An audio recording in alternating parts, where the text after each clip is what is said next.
자, 이번 시간에는 다양한 디지털 코드들에 대해서 배울 예정입니다. 자, 지난 시간에는 이진수로 수를 나타내는 방법을 배웠는데, 단순하게 이진수 나타내는 것 외에도 다양하게 숫자를 디지털 시스템에서 나타내는 코드 방식이 있어요. 그래서 앞서 살펴봤던 단순한 이진수 나타내는 것 외에도 숫자를 나타내는 방법들, 그리고 숫자뿐만 아니라 여기서 영숫자로 된데 영문까지를 포함해서, 그리고 때에 따라서는 특수기호까지 포함해서 숫자 외에 다른 문자나 기호를 나타내는 방법을 배울 예정입니다. 그리고 이러한 숫자, 영문자들 외에도 에러를 검출하기 위해서 사용되는 코드들에 대해서도 간단하게 배워보고 마지막으로 정리를 하고 이번 수업을 끝마치도록 할게요. 자, 그럼 먼저 숫자 코드에 대해서 살펴보도록 하겠습니다. 자, 맨 처음 배울 이 숫자 코드는 BCD 코드예요. 이 BCD 코드는 바이너리 코디드 데시멀 코드라고 되어 있죠. 여기서 데시멀은 10진수를 나타내요. 그러니까 2진수로 코드화되어 있는데 10진수를 나타내는 코드다라는 거예요. 앞서 지난 시간에 배운 이진수는 자, 0000 하면 1이 0이고, 그 다음에 0001은 1이에요. 점점점에서 1010 하면 10이죠. 그거 전에 9부터 할게요. 1001 하면 9인데 똑같은 4빛인데 지금 얘는 한 자리예요. 근데 1010 하면 10이에요. 10진수로 따졌을 때는 두 자리가 됐죠. 그리고 1011 하면 11, 점점점에서 1111 하면 15가 되고, 그 다음 1000, 다섯 빛이 됐죠? 16이에요. 보면 지금 이진수로는 10진수로는 9까지 나타내기 위해서 4빛이 필요한데 똑같은 4빛인데도 불구하고 여기서 더 커져서 1010이 되면 10진수로는 10이 돼요. 두 자리가 돼요. 그리고 여기서도 보면 1111까지 4빛 사용했을 때 15인데 다섯 빛을 사용하면 했는데도 여기는 여전히 두 자리밖에 안 돼요. 자, 이 말인 즉슨 이진수로 나타내는 것과 10진수로 나타내는 것은 이 자릿수가 서로 매핑이 잘 안 돼요. 그래서 이진수로 나타내는 숫자가 10진수로는 몇 자리인지 이걸 알아보는 것은 바로 직관적으로 변환하는 것이 쉽지가 않아요. 그리고 또 살펴볼 거는 지난 시간에 10진수로 정수 부분은 이진수로 정확하게 매핑이 되지만 코딩이 되지만 실수 부분은 이진수로 나타내는 것이 그렇게 쉽지 않다라고 했어요. 간단하게 10진수 0.1만 해도 이진수로 나타내는 것은 쉽지가 않아요. 이진수로 나타내게 되면은 이 자릿수가 그러니까 정확하게 나타내려면 무한히 계속 나가게 돼요. 그래서 정확한 표현이 불가능해요. 그래서 이 바이너리 코디드 데시멀 코드, 이 BCD 코드는 10진수를 명확하게 나타낼 수 있는 이진수다라고 생각을 하시면 돼요. 그래서 어떻게 나타내냐면 0부터 9까지는 우리가 알고 있듯이 이렇게 이진수로 나타내요. 근데 그 이후에 10진수 10은 어떻게 하냐면 앞서 배웠을 때는 여기서 1을 더하면 어떻게 돼요? 1001에서 1을 더하면 1001에서 1을 더하면 1010으로 해서 똑같은 4비트 내에서 10을 나타내는데 그렇게 하지 않고 10진수가 자릿수가 하나가 더 늘어난 거죠. 그럼 BCD 코드는 마찬가지로 자릿수가 더 늘어나요. 그래서 요 뒤에 하이 4빛 원래 1001 여기에서 플러스 1을 처리하는 게 아니라 얘는 그냥 0이 돼버리고 자릿수가 더 추가되는 거예요. 그래서 요 앞에 있는 요 1은 10의 자리 요 1은 더 추가된 4빛에서 1을 나타내게 돼요. 그리고 요 뒷부분에 있는 요 부분 요 0에서 9만 4자리 4빛으로 이진수로 나타내게 되는 거죠. 그러니까 4비트마다 이진수 4비트마다 10진수 각 한 자릿씩을 매핑하는 방식이에요. 그래서 이 방식은 10에 해당하는 1010부터 15에 해당하는 1111의 코드를 사용하지 않는 거예요. 그래서 그만큼 어느 정도 코드가 좀 낭비되죠. 원래 이진수 4빗은 0000부터 1111까지 총 16개인데 그 중에 1010, 이 6개는 사용하지 않고 10개만 사용하는 거예요.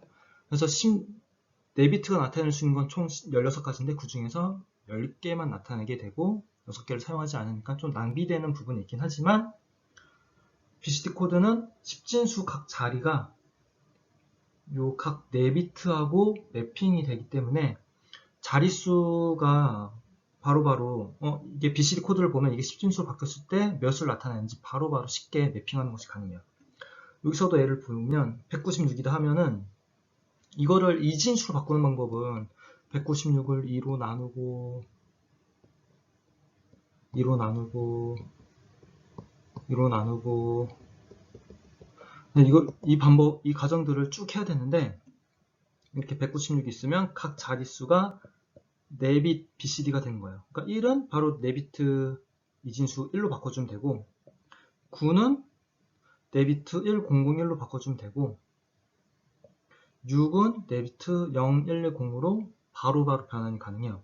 그러니까 각 자릿수마다 병렬로 변환시키는 것이 가능해요.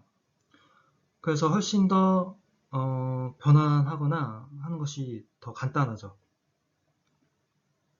그리고 보면 나중에 이러한 숫자들을 다시 10진수로 바꿔줄 때 우선 요 내비만 봤을 때 각각 얘네들은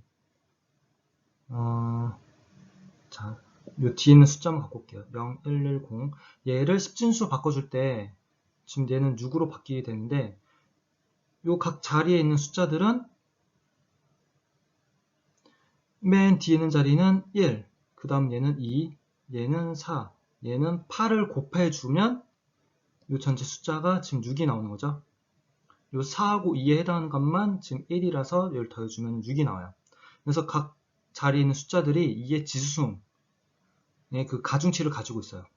그리고 가중치 값이 맨 뒤에서부터 1, 2, 4, 8, 그러니까 2의 0승, 1승, 2승, 3승에 해당하는 값을 갖고 있죠. 그래서 이 BCD 코드는 가중치를 가지고 있는 코드, 그러니까 8421 코드라고 해요. 이 8421은 이 가중치를 딴 것에 해당해요. 자, 그럼 이 BCD 코드를 가지고 연산을 어떻게 수행하는지 살펴보도록 할게요. 지금 제 같은 경우는 6, 3이에요. 그럼 더하면 9 나오죠. 지금 다음은 42 더하기 27이에요. 그럼 4, 2. 각 자릿수를 이렇게 BCD 코드를 이용해서 나타내고 얘는 2, 얘는 7이 돼요. 111 하면 7이 돼요. 그 다음에 더하게 되면 얘네들끼리 더하고 얘네들끼리 더해주시면 돼요. 그런데 여기 나와 있는 것처럼 8하고 7을 더했는데 얘는 8이고 얘는 7이에요. 이진수로. 더하면 1111. 근데 BCD 코드는 1010부터 얘는 10진수로 10이에요. 1111, 15에 해당하는 숫자가 나오게 되면 요 사이에 있는 숫자가 나오게 되면은 6을 더해요. 요 사이에 있는 숫자는 사용하면 안 된다고 했었죠. 그래서 요 사이에 있는 숫자가 나오게 되면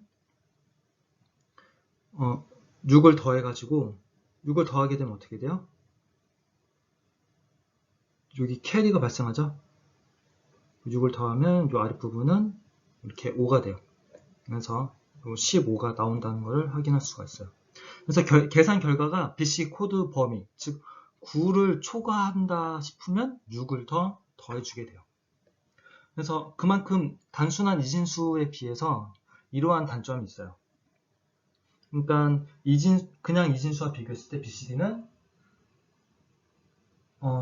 모든 비트들이 나타낼 수 있는 숫자 범위를 모두 활용하지 않음으로써 BCD로 숫자를 나타낼 때는 이진수로 나타낼 때보다 더 많은 비트가 필요하다라는 단점이 있고, 그 다음에 이렇게 연산을 할 때 매번 9가 초과하느냐를 판단하고 9 초과할 때마다 6을 더해주는 연산이 필요하다는 단점이 있어요. 하지만 10진수하고 변환하는 것도 쉽고 오차도 없다는 장점이 있죠. 자, 두 자릿수도 한번 봐보도록 할게요. 69, 85. 그럼 69는 6에 해당하는 거는 0, 1, 1, 0. 9에 해당하는 거는 1001이에요. 아마 지금은 여러분들이 바로 변환이 안 될 텐데 좀 하다 보면 익숙해지실 거예요. 지금 85는 8은 1000, 5는 0101. 그 다음에 각 자릿수마다 더해주면 얘하고 더하면 얘는 14가 되죠. 14.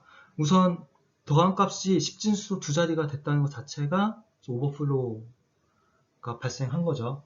따라서 이때는 그러니까 나타낼 수 있는 범위인 9를 넘었다는 거예요. 그러면 이렇게 6을 더해주는 거예요. 앞부분도 6이랑 8이랑 더해주면 이렇게 돼요. 얘도 9를 넘어가죠. 따라서 여기도 6을 더해주는 거예요. 그 다음에 계산을 해서 이 뒷부분은 0100 그리고 1이 앞으로 가죠. 그것까지 이 1까지 계산해서 하면은 0100하고 또 1이 앞으로 가서 이 자릿수가 더 생기게 되었네요. 그래서 이와 같이 계산하실 수가 있어요. 그러니까 주의해야 될 거는 각 자릿수마다 9를 넘어가는 일이 발생하면 6을 더해준다. 6을 더해준다. 이것만 잘 염두에 두시면 돼요. 그럼 이 BCD 코드의 특징을 다시 한번 정리해 보도록 할게요. 이 BCD 코드는 10진수하고 이 BCD 코드상의 변환이 매우 쉬워요. 그러니까 BCD 코드 각 4빛이 10진수의 한 자리에 대응되기 때문에 10진수 한 자리 각각을 4빛으로 바로바로 바꾸고 이걸 다시 또 10진수로 바꿀 수가 있어요. 그래서 사용자가 이 값을 해석하는 것도 빠르고 그러니까 우리가 보기에도 쉽게 변환이 가능하면 하드웨어로 구하는 것도 쉽겠죠. 그리고 이 정수는 상관이 없는데 실수 부분, 소수 아래 부분은 이진수로 바꾸게 될 때에는 정확하게 바꾸기 어려운 경우가 많다고 했어요. 하지만 BCD는 별로 문제 없이 정확하게 변환이 가능해요. 그래서 계산기 같은 경우는 또 정확도가 중요하기 때문에 이 BCD 방식을 이용하기도 해요. 단점은 그 4비트 기준으로 했을 때 4비트는 0에서 9 그리고 10에서 15 그래서 총 16가지를 나타낼 수 있는데 BCD는 그 중에서 10가지만 나타내서 낭비되는 부분이 있다고 했죠. 그래서 똑같은 10진수인데 BCD로 나타내게 되면 10분의 16배만큼 즉 5분의 8배만큼 더 많은 비트가 사용되게 돼요. 그리고 연산이 복잡해요. 각 자리마다 계산을 할 때 9를 넘어가게 되면 플러스 6씩 더해줘야 된다는 단점이 있어요. 자, 다음 살펴볼 거는 이 BCD 코드에다가 3씩 더해준 코드인 3초가 코드예요. 그래서 여기 보면 10진수에다가 10진수 영의수코를 2진수로 바꿔준 이 BCD 코드가 있죠. 근데 이거를 각각마다 3, 그러니까 2진수로는 0011을 더해줘요. 그러니까 0000에다가 11을 더해주면 0012이 되고 여기다가 11을 더해주면 0100이 되겠죠. 이렇게 해두면 좋은 장점이 얘하고 지금 화살표로 연결된 얘가 서로 반전관계예요. 보수관계예요. 즉 0을 1로 바꿔주고 1을 0으로 바꿔주면 이 값을 얻을 수가 있어요. 얘도 0을 1로 바꿔주고 1을 0으로 바꿔주면 이 값을 얻을 수가 있어요. 이거의 장점은 뺄셈 같은 거 할 때 유리해요. 그러니까 앞서 이진수에서 2의 보수를 이용해서 뺄셈했던 거를 떠올리시면 돼요. 자, 예시로 만약에 8한 자릿수 뺄셈을 한다고 할게요. 8 빼기 3 요거는 어떻게 할 수 있냐면 8 더하기 마이너스 3 이렇게 나타낼 수가 있어요. 요 마이너스 3은 어떻게 하냐 8 더하기 10 빼기 3으로 나타내는 거예요. 그러면은 8 더하기 7이 되겠죠. 얘는 15예요. 근데 지금 한 자릿수 뺄셈이라고 했기 때문에 요 1은 날려버리고 결과적으로 5만 취하면 돼요. 자, 요거를 3초가 코드를 하면 어떻게 되냐면 지금 3에 해당하는 값이 요거죠. 자, 지금 보면 마이너스 3이 7로 바뀌었죠. 이 7로 바꾸는 과정은 3초가 코드에서 매우 간단해요. 어떻게 하냐면 얘를 반전시켜요. 0110을 반전시키면 얘하고 보수 관계인 6이 나오겠죠. 1001. 여기서 플러스 1을 해줘요. 플러스 1. 플러스 1을 해주면은 결과적으로 1010 요 값이 나와요. 그러니까 요 마이너스 3을 7로 바꿔주는 그 과정을 앞서 우리가 2의 보수 하듯이 010을 반전시켜 주시고 플러스 1을 함으로써 구할 수가 있게 돼요.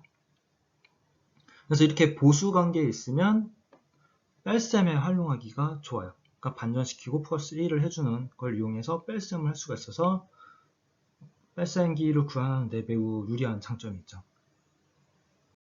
자, 그럼 이 3초합 코드의 특징을 살펴보도록 할게요. 첫 번째는 좀 전에 얘기한 이 자기보수 관계에 있다는 거예요. 즉 비트를 반전하면 9의 보수, 얘는 이렇게 보수 관계에 있어요. 이러한 관계를 자기보수 관계에 있다고 하고, 이 특징을 이용하면 비트 반전하고 플러스 1을 함으로써 뺄셈을 덧셈으로 쉽게 바꿔서 연산하는 것이 가능해요. 그리고 반올림이 쉬워요. 보면 반올림은 0에서 4는 내리고 5 이상은 올리면 되겠죠.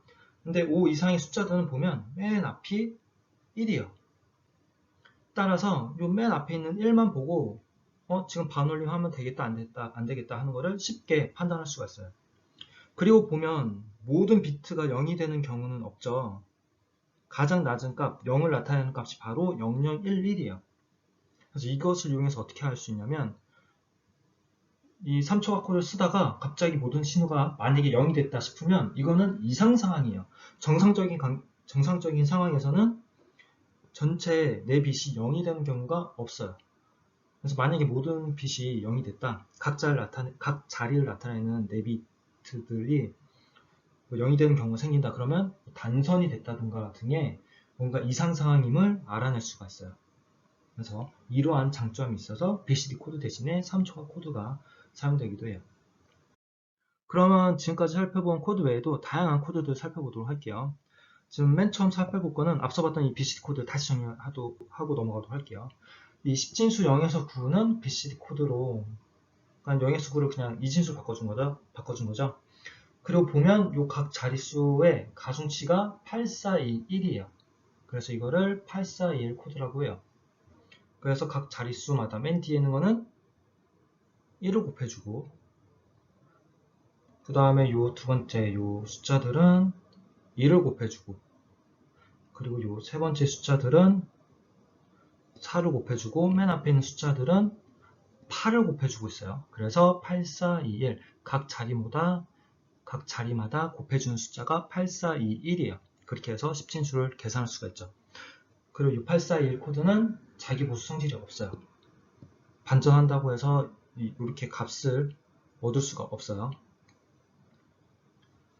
그래서 이 BCD 코드를 지금 다시 다룬 이유는 이 8421 코드를 여러분들이 염두에 두셔야 돼요.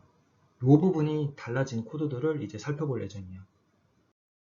그 다음 살펴볼 거는 2421 코드예요. 이 말은 즉슨 맨 뒤에는 얘는 나중에 10진수로 바꿀 때 1을 곱해주고, 그 다음에 얘는 2를 곱해주고, 그 다음에 얘는 4를 곱해주고 할 거예요. 근데 맨 앞에 있는 얘는 아까 BCD 코드에서는 8을 곱해줬죠. 근데 지금은 2를 곱해줄 거예요. 그래서 보면 요 값을 다 더하면 어떻게 되냐면 2 더하기 4 더하기 2 더하기 1을 하면 9예요. 그래서 모두 다 1이 되더라도 10을 넘어가지가 않아요. 아까 841 코드 같은 경우는 842를 다 더해주면 15가 돼서 10보다 더 커지는 경우가 있죠. 그래서 9보다 더 커지는 경우가 있어요. 두 자릿수가 되는 경우가 있어서 걔네들 사용하지 않았는데 얘는 241 코드이기 때문에 모두 다 1이 되더라도, 그러니까 요 네비트들이 어떤 값을 갖더라도 9보다 커지는 경우가 없어요. 그러니까 10, 그러니까 두 자릿수가 이상이 되는 경우가 없어요. 그래서 보면 지금 0과 1은 0은 모두가 0일 때 1은 맨 뒤에는 요 1일 때 1이 되고요. 근데 2에서 7은 나타내는 방법이 두 가지예요. 그래서 예를 들어서 2는 요 2를 나타내는 값이 여기도 있고 여기도 있죠. 그래서 여기가 1일 수도 있고 여기가 1일 수도 있어요. 그리고 3을 나타내는 게 기본적으로 1을 가지고 있고, 그 다음에 2에 해당하는 값이 여기가 1이 될 수도 있고 여기가 1이 될 수도 있어요. 이런 식으로 해서 4는 4에 해당하는 값이 1일 수도 있고 2를 나타내는 값이 둘 다 1일 수도 있죠. 그래서 2부터 7을 나타내는 방법은 두 가지예요. 두 가지가 있고, 그 밖에 8에서 9는 8을 나타내는 방법은 2, 4, 2에 해당하는 값이 모두 1일 경우 밖에 없어요. 그리고 9를 나타내는 방법은 모두 다 1이어야 돼요. 그래서 2에서 7은 나타나는 방법이 두 가지다 라는 특징이 있고, 그리고 보면 이렇게 0하고 9, 1하고 8, 얘 지금 묶어보면 서로 자기 보수 성질이 있어요. 예를 들어서 3, 0012를 반전시키면 1100이죠. 1100은 요 6이 돼요. 3을 나타내는 방법 여기도 있는데 얘를 반전시키면 0110이 된다는 걸 알 수 있어요. 이 경우에도 똑같이 6이 된다는 것을 확인할 수가 있죠. 그래서 자기 보수 성질이 있다라는 특징이 있어요. 자, 다음은 5421 코드예요. 이거는 맨 앞에 있는 이 빛에는 가중치를 5로 주게 되는 거죠. 그래서 이 경우에는 5에서 7만 나타내는 방법이 두 가지예요. 그럼 얘는 5가지는 중복 나타내는 방법이 딱 한 가지죠. 지금 여기 보면 얘하고 좀 똑같아요. 그러니까 얘는 이 부분은 그냥 없다고 보시면 되고, 지금 이 부분도 없다고 보시면 돼요. 지금 요 5에서 7만 두 가지로 나타내요. 그럼 요 세 가지만 나타내는 방법이 각각 두 가지가 있죠. 얘는 또 요 두 가지 각각 나타내는 방법이 한 가지예요. 그래서 보면 이거를 더해 보면 5 더하기 6 더하기 2를 하면 13가지. 그래서 2비트를 나타내는 이진수 4자리는 총 16가지를 나타내는데 16가지 숫자를 나타내는데 이 5421 코드는 그 중에서 13개만 사용하고 나머지 3개는 사용하지 않아요. 그리고 보면 반전이 서로 되는지 확인해 보면 안 된다는 것을 또 확인할 수가 있어요. 그래서 얘는 자기 보수 성질이 없어요. 그래서 이 5421 코드처럼 지금 맨 앞을 지금 가중치 5로 있죠. 그래서 이 이진 코드는 이 가중치를 어떻게 주느냐에 따라서 다양하게 만들 수가 있어요. 아까처럼 241도 만들 수 있고, 맨 앞을 5로 주면 541도 만들 수 있고, 맨 앞을 7로 줄 수 있고, 그래서 다양하게 가중치를 두고 코드들을 만드는 것이 가능해요. 그 다음에 볼 수 있는 거는 8421인데, 아까 BCD도 8421이었죠?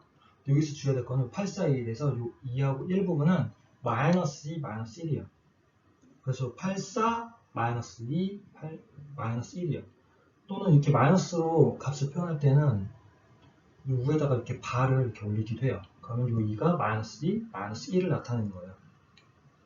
그래서 계산할 때 예를 들어서 5라는 숫자가 있으면 맨 앞에는 이 1은 8, 그 다음은 0은 4예요. 근데 이 1은 마이너스 2, 마이너스 1로 따져주는 거예요. 자, 이렇게 해서 나타내면 지금 0에서 9까지 숫자를 841 코드로 나타냈는데, 얘도 마찬가지로 얘는 각각 매핑되는 게 하나씩 밖에 없어요. 그러니까 6개 지금 딱 10개만 사용했기 때문에 6개 사용되지 않는 코드가 발생하게 돼요. 그리고 기본적인 BCD 코드는 자기 보수 성질이 없었는데 얘는 보면 자기 보수 성질이 있어요. 자, 얘를 반전시키면 1111이죠? 나오죠. 그 다음에 얘를 반전시키면 1000인데 또 나오죠. 자, 얘를 반전시키면 1001인데 또 나오죠. 이렇게 서로 반전시키면 서로 합이 9가 되는 이렇게 보수 성질을 가지고 있다는 걸 알 수가 있어요. 따라서 뺄셈 등을 할 때 단순 BCD에 비해서 뺄셈 등을 하는 회로를 구성할 때 훨씬 더 간단해질 수 있다는 장점이 있어요.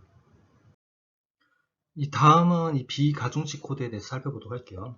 지금까지 앞서 살펴봤던 것은 가중치 코드들이었고, 각 자릿수마다 1, 2, 4, 8 또는 5나 2 경우에 따라서는 마이너스 2, 마이너스 1을 곱해서 10진수로 변환이 가능했었죠.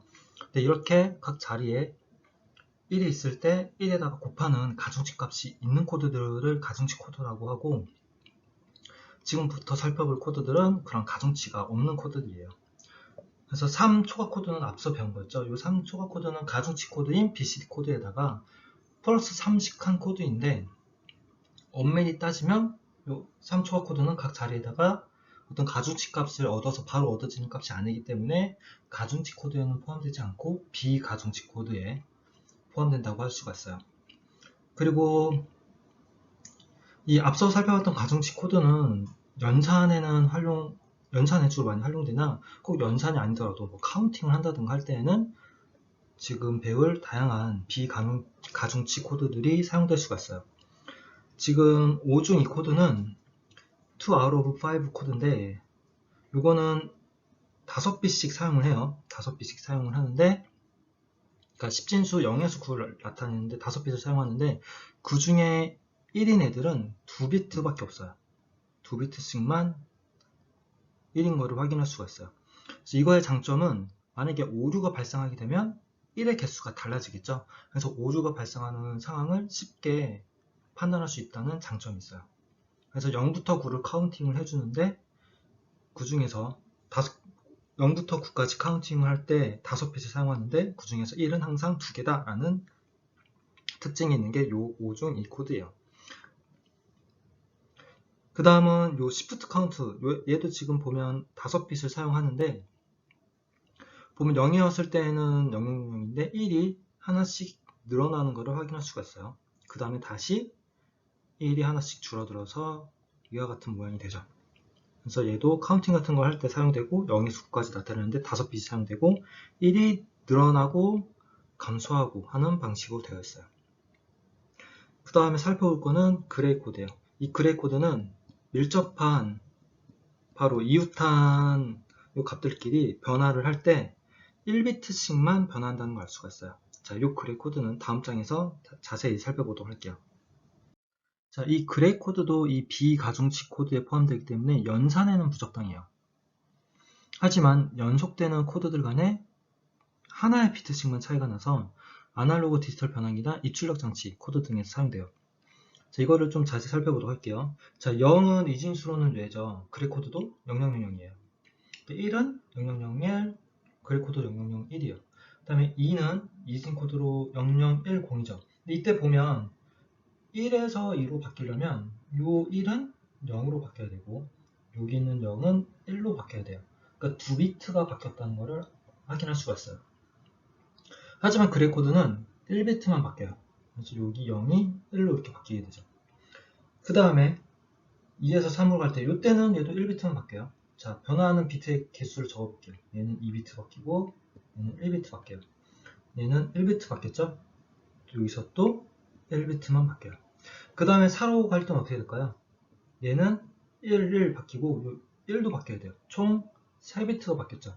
근데 그레이 코드는 항상 1비트씩 바뀌어요. 그래서 보면 그냥 단순한 이진 코드는 1씩 증가할 때 바뀌는 비트가 최소 1에서 많게는 뭐 2빛, 3빛, 뭐 7에서 8로 갈 때는 4빛이 모두 바뀌게 되죠. 그래서 변하는 비트가 그만큼 개수가 정해져 있지 않고 많을 때도 있어요. 하지만 그레이 코드는 항상 바뀔 때마다 1비트씩만 바뀌게 돼요. 지금 제가 바뀌는 부분만 지금 표시를 하고 있어요. 보면 딱 1비트씩만 바뀐다는 것을 확인할 수가 있어요. 그래서 만약에 오류가 나서 어느 특정 빛이 바뀌더라도 값이 이웃한 값으로 바뀔 가능성이 커요. 예를 들어서 3에서 이 차의 빛이 바뀌게 되면 어떻게 될까요? 0이 1로 바뀌게 되면 2가 되죠. 그럼 마이너스 1밖에 안 돼요. 만약에 이 값이 바뀌게 되면 4가 되죠. 플러스 1밖에 안 돼요.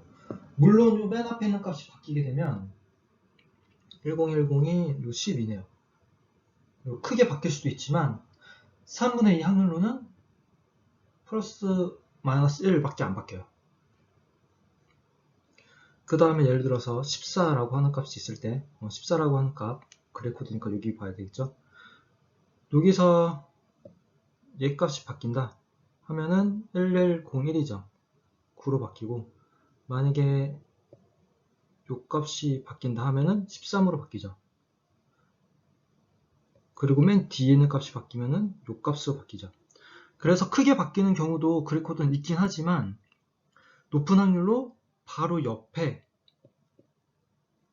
값으로 바뀌어요. 그러니까 1빈만 바뀌어서 이웃한 값이 나오니까 한 50% 확률로는 바로 옆에 있는 값으로 바뀐다는 걸 알 수가 있어요. 그래서 그만큼 뭐 오류가 발생해도 그 오류로 인한 값 변화가 그냥 요 이진 코드보다는 적다는 것을 알 수가 있죠. 자, 그래서 이 그래 코드는 좀 전에 말씀드린 그런 성질로 인해서 많이 사용되는 편인데, 그럼 이 그래 코드를 어떻게 생성하는지를 살펴보도록 할게요. 먼저 이진 코드를 그래 코드로 어떻게 바꾸느냐. 이진 코드 예시로 0111이 있네요. 여기서 이 그래 코드로 바꾸는 방법은 이웃한 요 값끼리 익스클루시브 1을 하는 거예요. 그래서 익스클루시브 1은 줄여서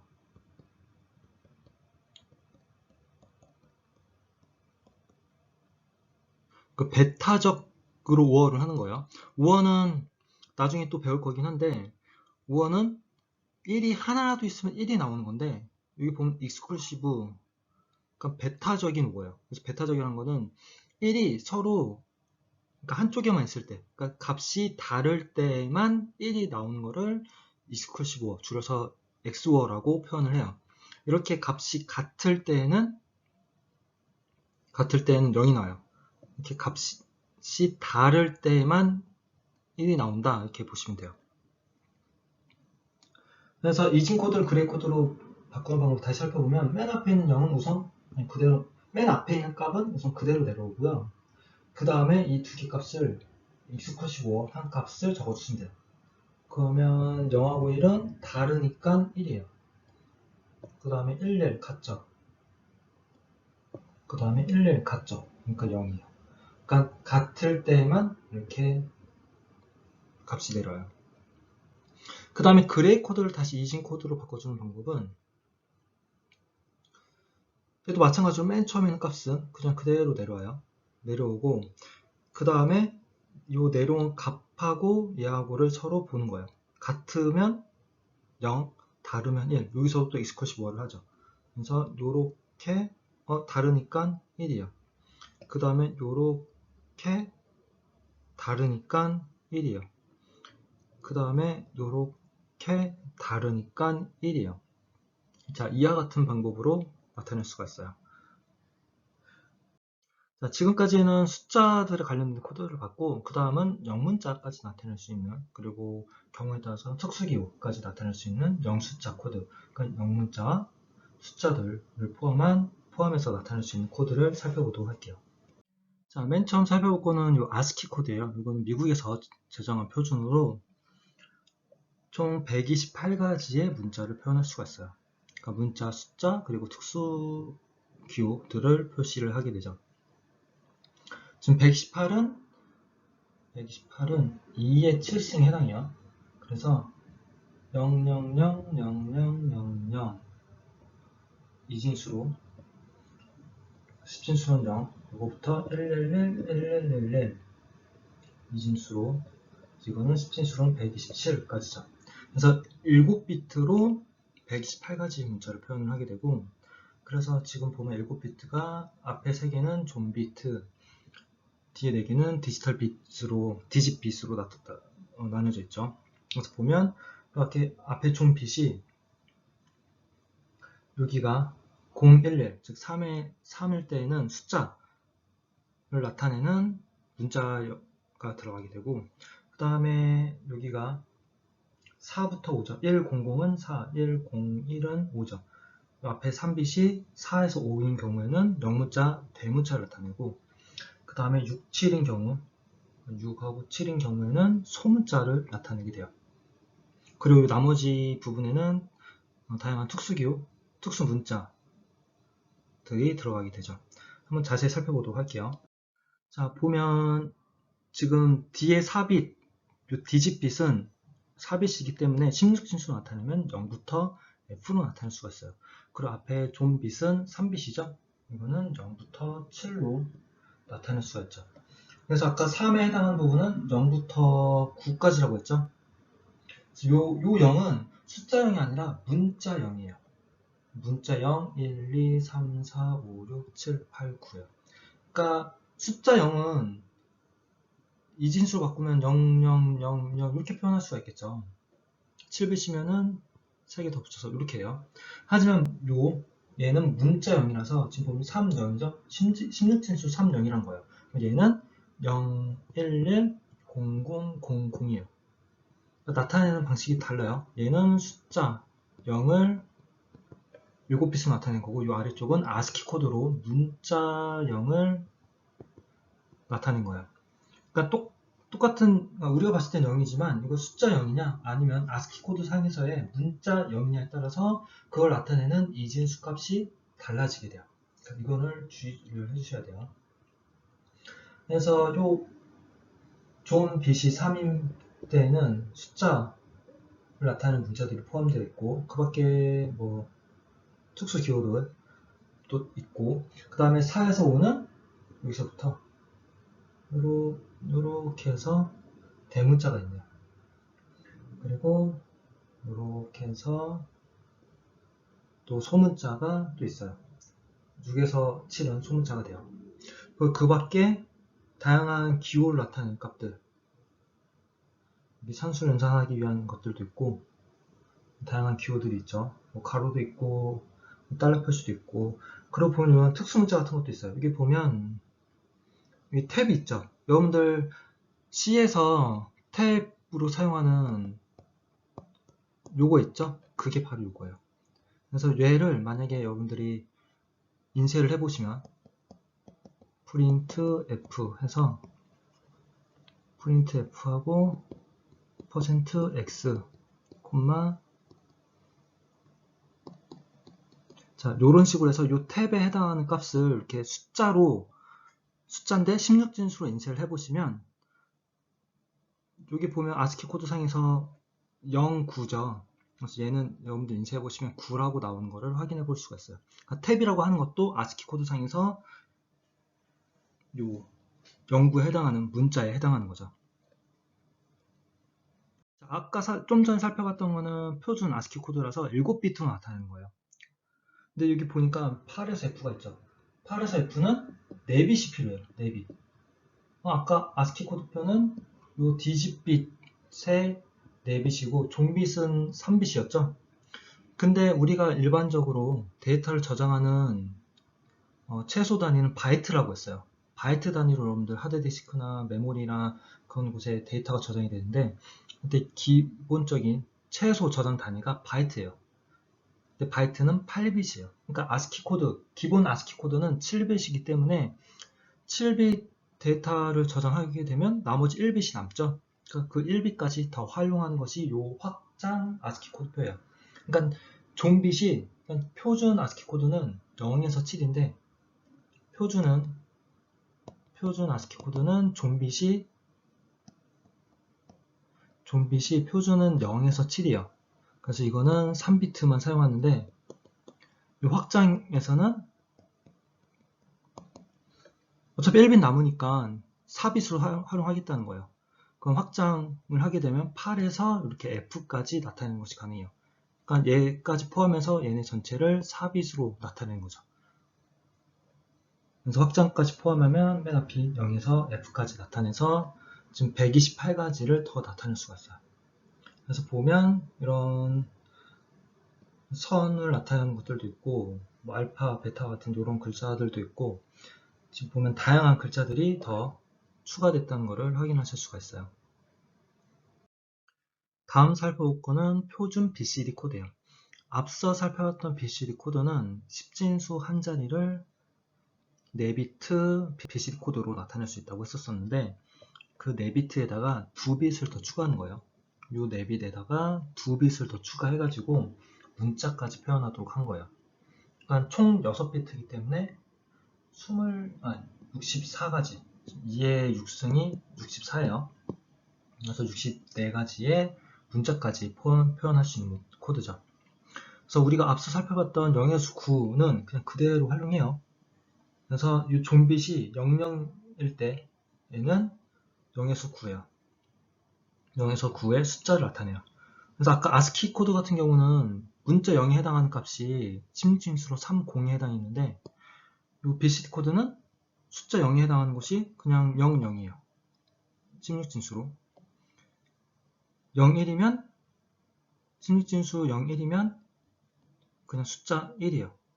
만약에 09면 16진수로 얘는 숫자 9예요. 그래서 어떻게 보면 얘가 더 문자 0과 숫자 0이 구분되어 있지 않아서 어떻게 보면 얘가 더 직관적이긴 하겠죠.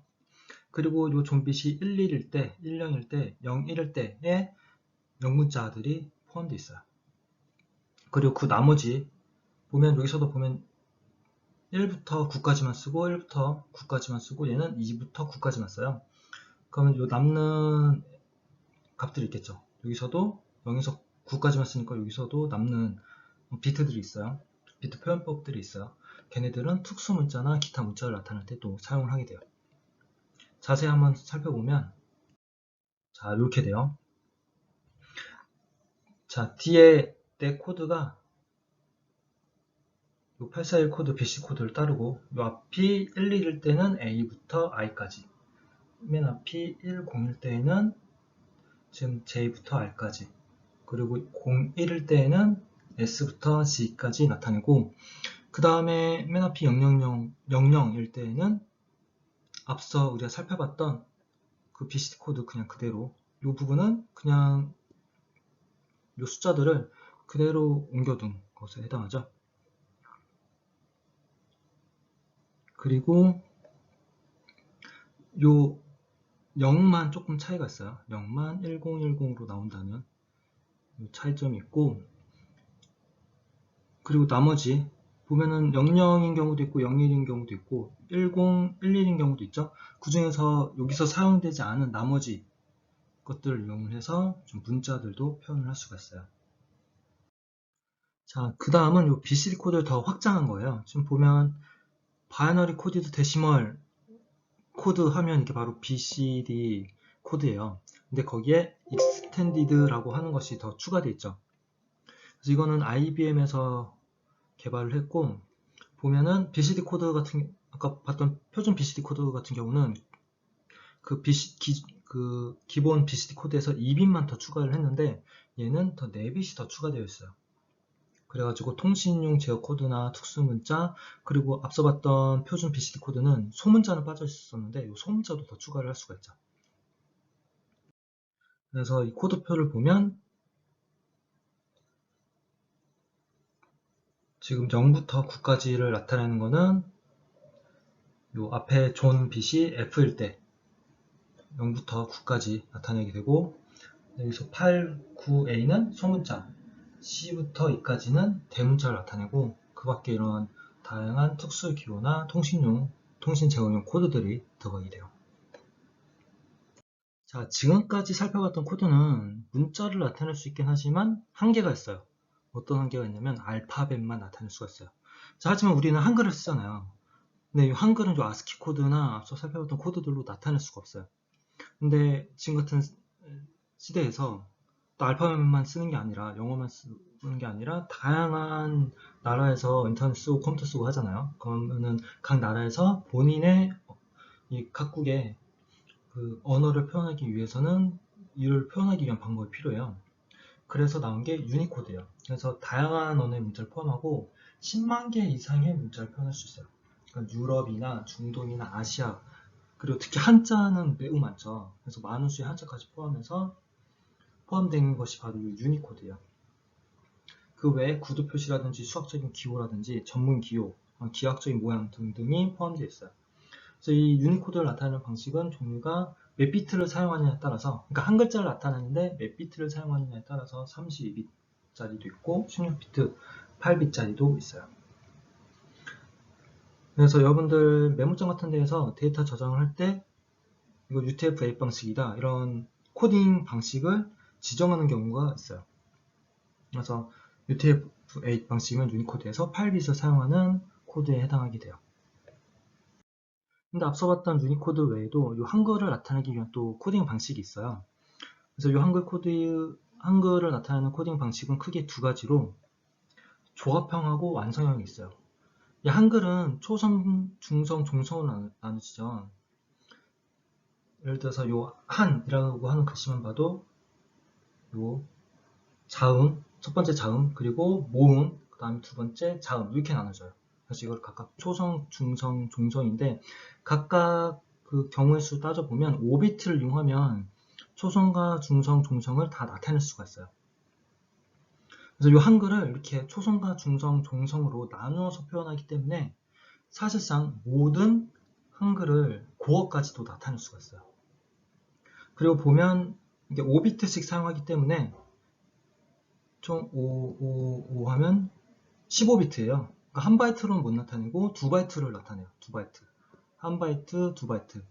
근데 또 두 바이트를 하게 되면 16비트가 되죠. 각각 8비트이기 때문에 16비트가 돼서 한 비트가 남아요. 그러면 요 한 비트를 이용을 해서 요 한 비트가 1이면은 한글을 나타내는 코드가 되고 만약에 0으로 시작하면 걔는 한 바이트 아스키 코드로 인식을 하는 거예요. 그래서 아스키 코드하고도 같이 혼용해서 사용하는 것이 가능해요. 그러니까 어느 코드가 있을 때 구분을 해주는 것이 중요하거든요. 지금 이게 여러분들이 딱 보이기에는 이미 처리가 된 글자가 여러분들 모니터상에 보이지만 컴퓨터상에 저장되어 있는 데이터는 이게 한 바이트 아스키 코드인지 아니면은 두 바이트 한글 코드인지 판단하기가 할 수 있는 그 기준이 필요하게 돼요.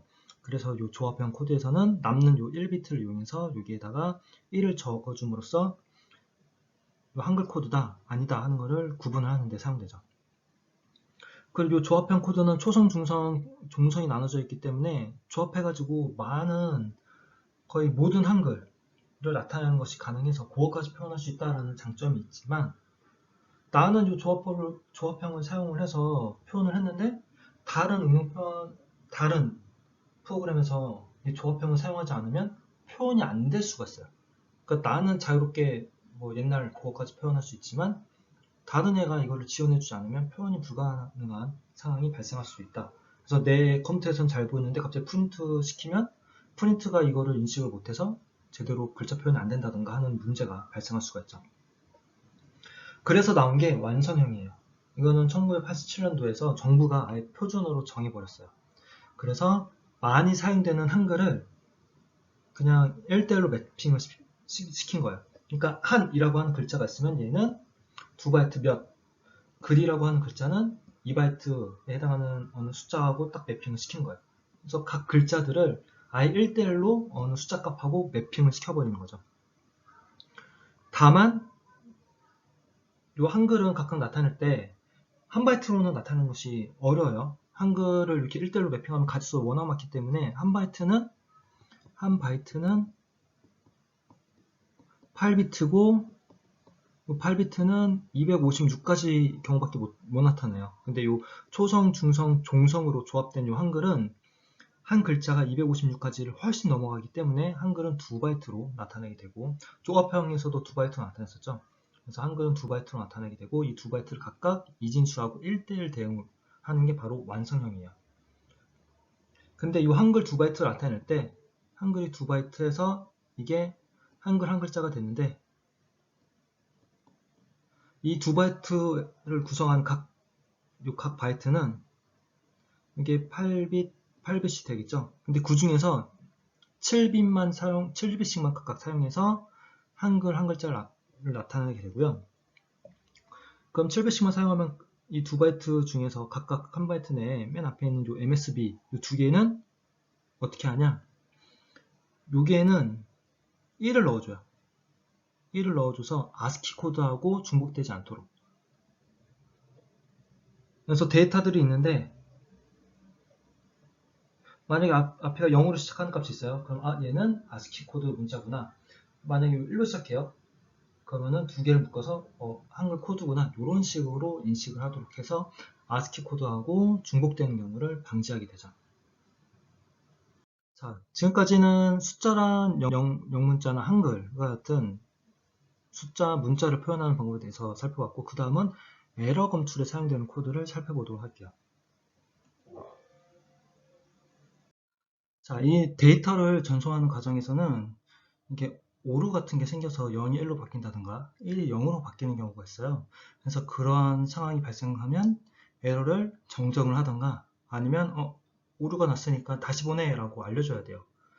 그래서 기본적으로 정정을 할 수 있던가 그게 안 되면 검출을 해서 다시 보내달라는 요청을 해야 되겠죠.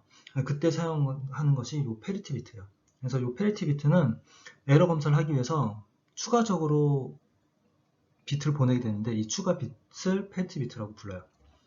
이 페리티 비트를 이렇게 하나만 추가해서 보낼 경우에는 에러를 수정하는 것까지는 불가능하고 에러를 검출만 할 수가 있어요. 검출만. 근데 또 다른 또 한계점은 이게 여러 비트에서 에러가 발생하면 검출을 못할 수도 있어요. 하지만 이 에러가 발생할 확률이 동시에 발생하려면 그만큼 확률이 많이 떨어지기 때문에 한 비트 에러만 발생하는 걸 검출할 수 있어도 큰 효과가 있죠. 그리고 이 페리티 비트를 생성하는 방법을 좀 살펴보면 종류가 두 가지예요. 짝수 페리티, 그러니까 이분 페리티하고 홀수 페리티, 모드 페리티가 있어요. 짝수 페리티는 이 페리티 bit까지 포함을 해서 1의 개수가 짝수가 되는 것이 짝수 페리티. 홀수 페리티는 말 그대로 페리티 bit까지 포함해서 1의 개수가 홀수가 되는 거예요. 예를 들어서 아스키 코드를 보내게 되면 아스키 코드는 7bit만 사용을 하죠. 확장 말고 표준을 우선 생각하시면 돼요. 표준 아스키 코드는 7bit이기 때문에 예를 들어서 A라고 하는 문자를 보낸다. 대문자 A는 1000001이에요. 그럼 여기 기본에 쪽으로 갖고 있는 1이 짝수계죠. 이 경우에는 짝수 페리티는 이미 1이 짝수계이기 때문에 0을 붙이면은 1의 개수가 짝수계가 유지되죠. 만약에 C 같은 경우에는 1, 00, 0011이기 때문에 1의 개수가 홀수계예요.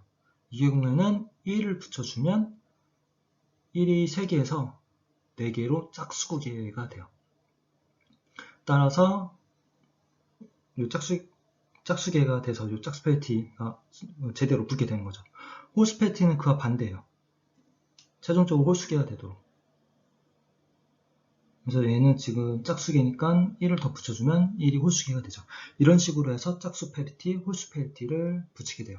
일반적으로는 짝수 페리티를 많이 사용하고요. 이 짝수 페리티를 많이 사용하는 이유는 이 짝수 페리티를 요거를 만드는 방법은 앞서 이스쿨 15어를 배웠죠. 이스쿨 15어. 이거는 두 개의 값이 다를 때에만 1이에요.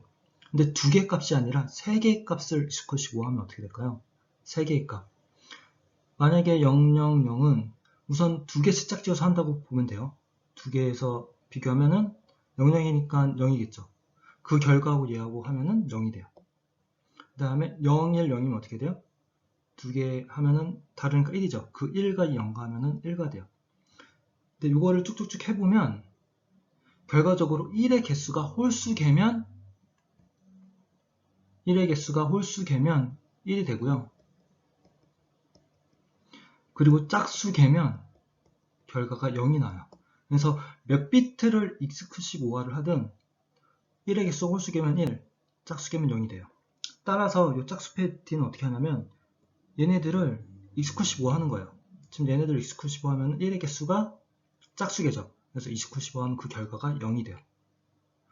이것처럼 1의 개수가 홀수계면 익스큐시브 하면 그 결과가 1이 나와요. 그래서 이 짝수 페리티를 계산하는 방법은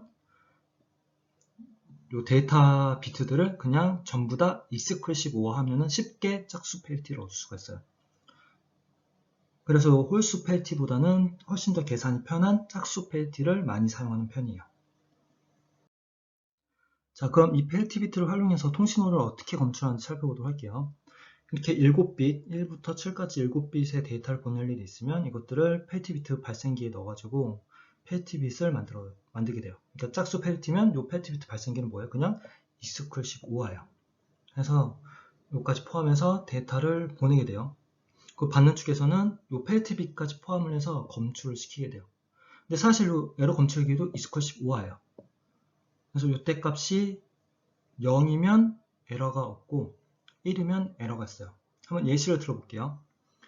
만약에 데이터가 0, 1, 0, 10, 10, 10이었다고 쳐요. 그럼 얘를 25 하면 어떻게 될까요? 1의 개수가 홀수죠. 총 3개니까 요 페리티 비트 발생기, 즉 20컷15를 하면은 얘는 1이 돼요. 그러면은 요 데이터와 요 페리티 비트까지 해서 요 통신선로 통해서 데이터가 가는 거죠. 만약에 여기서 오류가 발생했으면은 010, 10, 11 이런 식으로 발생했어요. 그럼 여기서 오류가 발생한 거죠. 그럼 요 에러 검출기에서는 오류가 발생한 요 데이터하고 요 페리티 빗까지 해서 전부 다 익스클 15화를 해요. 여기서 오류가 발생했으면 얘는 지금 어떻게 돼요? 요 데이터를 익스클 15 하면은 지금 0이 되죠. 오류가 홀수계가 발생했으면 아까 만들었던 페리티 비트를 발생시킬 때 만들었던 값과 지금 에러 검출할 때 요 데이터 부분에서 발생하는 여기서 얘네들로 익스클 15 할 때 발생하는 얘 값은 서로 다를 수밖에 없어요. 그러니까 다르니까 또 얘하고 얘를 다시 또 익스클 15를 또 하면 어떻게 돼요? 1이 되겠죠. 그래서 오류가 발생하면 오류가 홀수계의 빛에서 발생하게 되면 생성했을 때의 값과 검출했을 때의 값이 서로 다르기 때문에 이 y값은 1이 돼요. 하지만 오류가 발생하지 않았으면 0이 된 거죠. 그래서 페리티 비트를 생성할 때에는 그냥 익스클15 해서 덧붙여서 보내시면 되고요. 검출할 때에도 전부 다 요 페리티 비트까지 전부 다 익스클15를 해서 0이면은 오류가 없는 거고 1이면은 오류가 발생하는 거야. 자, 다음 살펴볼 것은 병렬 페리티입니다. 앞서 살펴봤던 방법은 데이터를 보낼 때마다 페리티 빗을 한 bit씩 추가를 해서 보내는데 이 병렬 페리티는 이 데이터를 몇 개로 묶어서 블록을 만들고 하나의 블록을 보낼 때마다 이 페리티 빗으로만 이루어진 이 값을 더 추가적으로 보내는 것입니다. 그래서 앞서 살펴봤던 방법은 이 데이터를 보낼 때마다 이 방향으로 모두 익스클15를 해서 이 페리티 빗을 만들어냈었죠. 그래서 이 방향을 가로 방향이라고 한다면 이 방향은 세로 방향이 되겠죠. 그래서 이 세로 방향으로도 페리티 빗을 만들어내는 것입니다. 그래서 지금 보면은 8개의 데이터를 보낼 때마다 이 세로 방향으로 만든 이 페리티 빗으로만 이루어진 값을 더 추가적으로 보내는 거죠. 이렇게 하게 되면 이 수신 측에서는 데이터를 받을 때마다 이 페리티 빗을 검사를 하는 겁니다. 받을 때마다 이렇게 쭉 익스클15에서 1이 된 값이 있는지 없는지 검사하고 검사해보면 얘 같은 경우는 1이 하나, 둘, 셋, 넷, 다섯 그 말인즉슨 오류가 발생했다는 걸 알 수가 있습니다. 지금 모두 익스클15 하면 얘만 1이 나오죠. 그래서 하나의 블록을 받았는데 이렇게 검사를 했는데 1이 되는 데이터가 있었으면은 이 세로 방향으로도 다시 검사를 하는 겁니다. 검사해보고 그러면 1이 하나, 둘, 셋, 넷, 다 6 짝수개죠. 그래서 검사 결과는 0이에요. 그래서 검사해보면 지금 하나, 둘, 셋 해서 홀수계라서 1이 나오는 것을 확인할 수가 있습니다. 그러면 아까 각 데이터를 받았을 때마다 검사했을 때 페리티 빗이 1이 나왔던 거는 요 5번째 데이터였어요. 요 5번째 데이터에서 오류가 발생한 걸 알고 있는데 이 세로 방향 이 페리티 빗을 검사함으로써 여기서 오류가 발생했네. 5번째 빗에서 오류가 발생했다 라는 걸 알 수가 있습니다. 즉, 요 각 데이터마다 붙는 요 페리티 빗은 몇 번째 데이터가 오류가 있는지를 알려주는 것이고 요 페리티 빗만 보내는 얘를 이용하면 그 데이터에서 몇 번째 빗이 오류가 발생했는지를 알려주는 것이죠. 그래서 이거를 이용하면 각 블록마다 한 개의 비트에서 오류가 발생했을 때 그 빗의 위치까지 알아내서 정정하는 것까지 가능합니다.